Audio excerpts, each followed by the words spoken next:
ಆತ್ಮೀಯ ಬಂಧುಗಳೇ, ಶ್ರೀಮದ್ ಭಗವದ್ಗೀತೆ ತತ್ವ ವಿವೇಚನೆ ಟೀಕಾ ಅಧ್ಯಾಯ 2 ಸಾಂಖ್ಯಯೋಗ. ಇದರಿಂದ ನಾವು 47ನೇ ಶ್ಲೋಕವನ್ನು ತಿಳ್ಕೊಳ್ತಾ ಇದ್ವಿ. ಓದ ಭಾಗದಲ್ಲಿ ನಾವು ಕರ್ಮಣಿ ಅನ್ನೋದು ಆ ಶಬ್ದವನ್ನ ಯಾವುದಕ್ಕೆ ಉಪಯೋಗಿಸಿದ್ದಾರೆ, ಯಾವ ಕರ್ಮಗಳ ವಾಚಕವಾಗಿ ಅದನ್ನ ಉಪಯೋಗಿಸಿದ್ದಾರೆ ಅನ್ನೋದನ್ನ ತಿಳ್ಕೊಂಡ್ವಿ ಅಲ್ವಾ.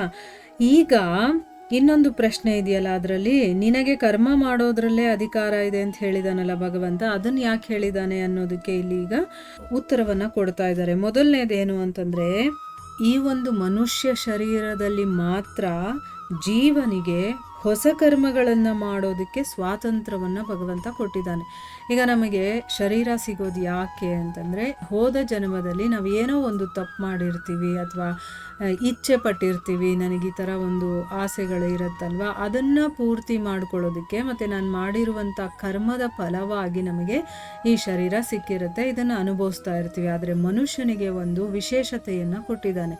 ಏನು ಅಂತಂದರೆ, ಈ ಒಂದು ಜೀವನದಲ್ಲಿ ಹಿಂದಿನ ಜೀವನದ ನಿನ್ನ ಕರ್ಮಫಲವನ್ನು ಅನುಭವಿಸ್ತಾ ಹೊಸ ಕರ್ಮವನ್ನು ಕೂಡ ನೀನು ಮಾಡಬಹುದು ಅಂತ ಒಂದು ಸ್ವಾತಂತ್ರ್ಯವನ್ನು ನಮಗೆ ಕೊಟ್ಟಿದ್ದಾನೆ. ಆದರೆ ಪ್ರಾಣಿ ಪಕ್ಷಿಗಳು ಅಂದರೆ ಮನುಷ್ಯರಿಗಿಂತ ಬೇರೆ ಜೀವರಾಶಿಗಳಿದೆಯಲ್ಲ, ಅದರಲ್ಲಿ ಈ ಒಂದು ಚಾನ್ಸ್ ಕೊಟ್ಟಿಲ್ಲ.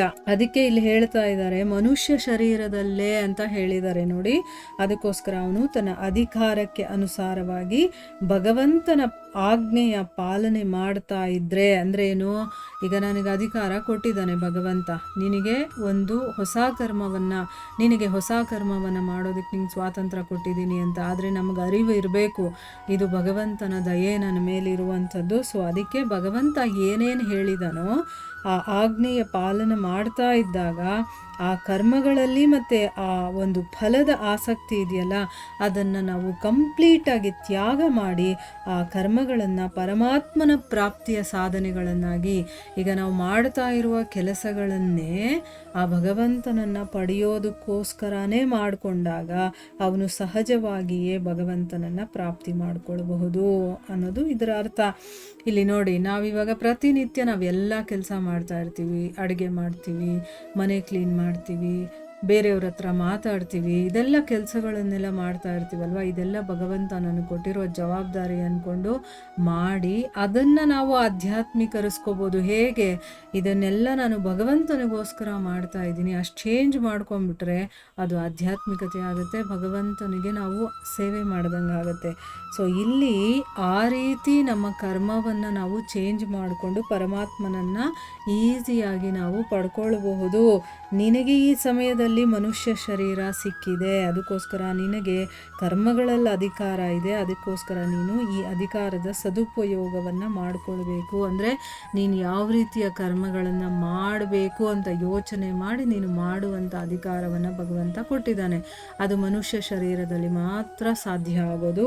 ಸೊ ಈಗ ನಿನಗೆ ಮನುಷ್ಯ ಶರೀರ ಸಿಕ್ಕಿದೆಯಲ್ಲ, ಅದಕ್ಕೋಸ್ಕರ ಆ ಅಧಿಕಾರವನ್ನು ನೀನು ಒಳ್ಳೆಯದಕ್ಕೆ ಉಪಯೋಗಿಸ್ಕೋ, ಸದುಪಯೋಗ ಪಡಿಸ್ಕೋ ಅಂತ ನಮಗಿಲ್ಲಿ ಹೇಳ್ತಾ ಇದ್ದಾರೆ. ಗೊತ್ತಾಯ್ತಾ, ನಮಗಿವಾಗ ಮನುಷ್ಯ ಶರೀರ ಸಿಕ್ಕಿದೆ, ಈ ಮನುಷ್ಯ ಶರೀರದಲ್ಲೂ ಕೂಡ ಇನ್ನೂ ಬೇರೆ ಏನೇನೋ ಕೆಲಸಕ್ಕೆ ಬರದೇ ಇರೋದನ್ನೆಲ್ಲ ಮಾಡಿಕೊಂಡು ಒಬ್ರಿಗೊಬ್ರು ಕಿತ್ತಾಡ್ಕೊಂಡು ಒಡೆದಾಡ್ಕೊಂಡು ಮಾಡಬಾರದನ್ನೆಲ್ಲ ಮಾಡ್ಕೊಂಡಿರೋ ಬದಲು ನಮಗೆ ಕೊಟ್ಟಿರುವಂಥ ಜವಾಬ್ದಾರಿಯನ್ನು ನಾವು ನಮ್ಮ ಕೆಲಸಗಳನ್ನು ಕರ್ತವ್ಯ ಅಂತ ತಿಳ್ಕೊಂಡು, ಭಗವಂತ ನಮಗೆ ಅಂತ ಕೊಟ್ಟಿರೋದು ಅಂತ ತಿಳ್ಕೊಂಡು, ಈಗ ನಾನು ಹೊಸದಾಗಿ ಏನು ಮಾಡಿದ್ರೆ ಭಗವಂತನ ಪ್ರಾಪ್ತಿ ಆಗುತ್ತೆ ಅಂತ ತಿಳ್ಕೊಂಡು ಆ ಕೆಲಸದಲ್ಲಿ ನಮ್ಮನ್ನು ನಾವು ತೊಡಗಿಸ್ಕೊಳ್ಬೇಕು.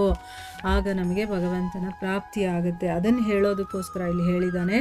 ಈಗ ಎರಡನೇ ಪಾಯಿಂಟ್ ಏನು ಅಂತಂದರೆ, ಮನುಷ್ಯನಿಗೆ ಕರ್ಮ ಮಾಡೋದ್ರಲ್ಲಿ ಅಧಿಕಾರ ಇದೆ, ಕರೆಕ್ಟು. ಅವುಗಳನ್ನು ಅವನು ಸ್ವರೂಪತಃ ತ್ಯಾಗ ಮಾಡೋದಕ್ಕೆ ಅವನು ಸ್ವತಂತ್ರನಲ್ಲ. ಈಗ ನನಗೆ ಕೆಲಸ ಮಾಡೋದಕ್ಕೆ ಮಾತ್ರ ಅಧಿಕಾರ ಇರೋದು, ಆದರೆ ನಾನು ಕೆಲಸನೇ ಮಾಡೋದಿಲ್ಲ ಅಂತ ಹೇಳೋದಕ್ಕೆ ನಮಗೆ ಅಧಿಕಾರ ಇಲ್ಲ. ಕಂಪ್ಲೀಟಾಗಿ ನಾನು ಕೆಲಸ ಮಾಡೋದೇ ಬಿಟ್ಬಿಡ್ತೀನಿ. ಈಗ ಕೆಲವರು ಇರ್ತಾರೆ, ಅವ್ರಿಗೇನು ಅಂತಂದರೆ ಭಗವಂತನನ್ನು ಪಡಿಬೇಕು ಅಂದರೆ ಮನೆ ಮಠ ಎಲ್ಲ ಬಿಟ್ಟು ಹೊಟ್ಟೋಗ್ತಾರಲ್ವ. ಆ ರೀತಿ ಬೇಕಾಗಿಲ್ಲ. ನಿನ್ನ ಜವಾಬ್ದಾರಿಗಳನ್ನು ನೀನು ಮಾಡಲೇಬೇಕು. ಯಾಕಂದರೆ ಸ್ವರೂಪತಃ ಅದನ್ನು ತ್ಯಾಗ ಮಾಡೋದಕ್ಕೆ ನೀನು ಸ್ವತಂತ್ರನಾಗಿಲ್ಲ. ಆದರೂ ಕೂಡ ಅಹಂಕಾರದಿಂದ ಹಠ ಹಿಡಿದು ನಾನು ಕರ್ಮಗಳನ್ನು ಸ್ವರೂಪತಃ ತ್ಯಾಗ ಮಾಡೋದಕ್ಕೆ ಪ್ರಯತ್ನ ಮಾಡಿದ್ರೂ ಸಹ ಸರ್ವತಾ ತ್ಯಾಗ ಮಾಡೋದಕ್ಕೆ ಸಾಧ್ಯನೇ ಇಲ್ಲ ಅಂತ ಹೇಳ್ತಾ ಇದ್ದಾನೆ. ಅಂದರೆ ಏನು, ನಾವು ಕರ್ಮಗಳನ್ನು ಮಾಡಲೇಬೇಕು. ನಾನು ಇಷ್ಟಪಡ್ತೀನೋ ಕಷ್ಟಪಡ್ತೀನೋ, ನಾನು ಮಾಡಬೇಕು ಅಂದ್ಕೊಳ್ತೀನೋ ಮಾಡಬಾರ್ದು ಅಂತ ಅಂದ್ಕೊಳ್ತೀನೋ, ಒಟ್ನಲ್ಲಿ ನಮ್ಮ ಕೈಯಲ್ಲಿ ಆ ಕೆಲಸವನ್ನು ಮಾಡಿಸ್ತಾನೆ ಭಗವಂತ. ಯಾಕೆ? ನಾನು ಇರೋದೇ ಆ ಕೆಲಸವನ್ನು ಮಾಡೋದಕ್ಕೆ, ನಾನು ಬಂದಿರೋದೇ ಕೆಲಸಗಳನ್ನು ಮಾಡೋದಕ್ಕೆ ಅಂದಮೇಲೆ ಕೆಲಸವನ್ನು ಮಾಡದೆ ನೀನು ಹೇಗಿದ್ದು ಬಿಡ್ತೀಯ? ಅದಕ್ಕೆ 3ನೇ ಅಧ್ಯಾಯದಲ್ಲಿ ಭಗವಂತ 5ನೇ ಶ್ಲೋಕದಲ್ಲಿ ಹೇಳ್ತಾನೆ, ನಿಸ್ಸಂದೇಹವಾಗಿ ಯಾವ ಮನುಷ್ಯನಾದರೂ ಕೂಡ ಯಾವುದೇ ಕಾಲದಲ್ಲಿ ಕ್ಷಣ ಮಾತ್ರ ಕೂಡ ಅವನು ಕರ್ಮವನ್ನು ಮಾಡದೆ ಇರೋದಕ್ಕೆ ಸಾಧ್ಯನೇ ಇಲ್ಲ. ಯಾಕೆ ಅಂತಂದರೆ ಎಲ್ಲ ಮನುಷ್ಯ ಸಮುದಾಯ ಕೂಡ ಪ್ರಕೃತಿಜನ್ಯವಾದ ಗುಣಗಳ ಮೂಲಕ ಪರವಶನಾಗಿ, ನೋಡಿ ಅಲ್ಲಿ ಬೈ ಫೋರ್ಸ್ ಆಗಾದರೂ ಕರ್ಮ ಮಾಡೋದಕ್ಕೆ ಬಾಧ್ಯನಾಗ್ತಾನೆ. ಅಂದರೆ ನೀನು ಮಾಡಿಲ್ಲ ಅಂದರೂ ಮಾಡಿಸುತ್ತೆ ನಮ್ಮ ಕೈಯಲ್ಲಿ. ಅದಕ್ಕೋಸ್ಕರ ನಾನೇ ಅದನ್ನು ತಿಳ್ಕೊಂಡು, ನಾನು ಇದು ಭಗವಂತನಿಗೋಸ್ಕರ ಮಾಡ್ತಾ ಇರುವಂಥ ನನ್ನ ಕರ್ತವ್ಯ ಅಂತ ತಿಳ್ಕೊಂಡು ಮಾಡಿದಾಗ ಅದಿನ್ನೂ ನಮಗೆ ಒಳ್ಳೆಯದಾಗತ್ತೆ. ಇಲ್ಲಾಂದರೆ ಬೈ ಫೋರ್ಸಾಗಿ ನಾವು ಮಾಡಲೇಬೇಕು. ಯಾಕೆ ಅಂತಂದರೆ ಅವನ ಸ್ವಭಾವ ಅವನನ್ನು ಒತ್ತಾಯಪೂರ್ವಕವಾಗಿ ಕರ್ಮಗಳಲ್ಲಿ ತೊಡಗಿಸುತ್ತೆ. ಇದು ನಾವು ಸ್ವಲ್ಪ ಅಬ್ಸರ್ವ್ ಮಾಡಿದಾಗ ನಮ್ಮ ಜೀವನದಲ್ಲೂ ಕೂಡ ನಾವು ಇದನ್ನು ತಿಳ್ಕೊಂಡಿರ್ತೀವಿ ಅಥವಾ ಅದನ್ನು ಅನುಭವಿಸಿರ್ತೀವಿ. ನಾನು ಈ ಕೆಲಸವನ್ನು ಮಾಡಲೇಬಾರ್ದು ಅಂದ್ಕೊಂಡಿರ್ತೀನಿ, ಆದರೆ ನಮ್ಮ ಕೈಯಲ್ಲಿ ಆ ಕೆಲಸ ಆಗೋಗಿರತ್ತೆ. ಹೇಗಾಯಿತು ಏನಾಯಿತು ನಮ್ಗೆ ಯೋಚನೆ ಮಾಡೋದಕ್ಕೂ ಆಗೋದಿಲ್ಲ. ಅಯ್ಯೋ ಮಾಡಬಾರ್ದು ಅಂದ್ಕೊಂಡೆ ಮಾಡಿಬಿಟ್ಟೆ, ಅಥವಾ ಹೋಗಬಾರ್ದು ಅಂದ್ಕೊಂಡೆ ಅಲ್ಲಿ ಹೋಗಿಬಿಟ್ಟೆ. ಈ ರೀತಿ ನಾವು ಎಷ್ಟೋ ಇನ್ಸಿಡೆಂಟ್ ನಮ್ಮ ಜೀವನದಲ್ಲೂ ಕೂಡ ನಡೆದಿರುತ್ತೆ, ಆದರೆ ನಾವು ಗಮನಿಸೋಕೆ ಹೋಗಿರಲ್ಲ ಅಷ್ಟೇ. ಯಾವಾಗ ನಾವು ಸ್ವಲ್ಪ ಪ್ರಜ್ಞೆಯನ್ನು ಇಟ್ಕೊಂಡು ಗಮನಿಸೋದಕ್ಕೆ ಶುರು ಮಾಡ್ತೀವೋ ಆಗ ನಮಗೆ ಇದರ ತಿಳುವಳಿಕೆ ಬರುತ್ತೆ. ಇಲ್ಲಿಗೆ ನಾವು ನಿಲ್ಲಿಸೋಣ. ಇದರ ಮುಂದುವರೆದ ಭಾಗ ಇದೆ, ಅದನ್ನು ನಾವು ಮುಂದಿನ ಭಾಗದಲ್ಲಿ ತಿಳ್ಕೊಳ್ಳೋಣ. ಹರೇ ಕೃಷ್ಣ.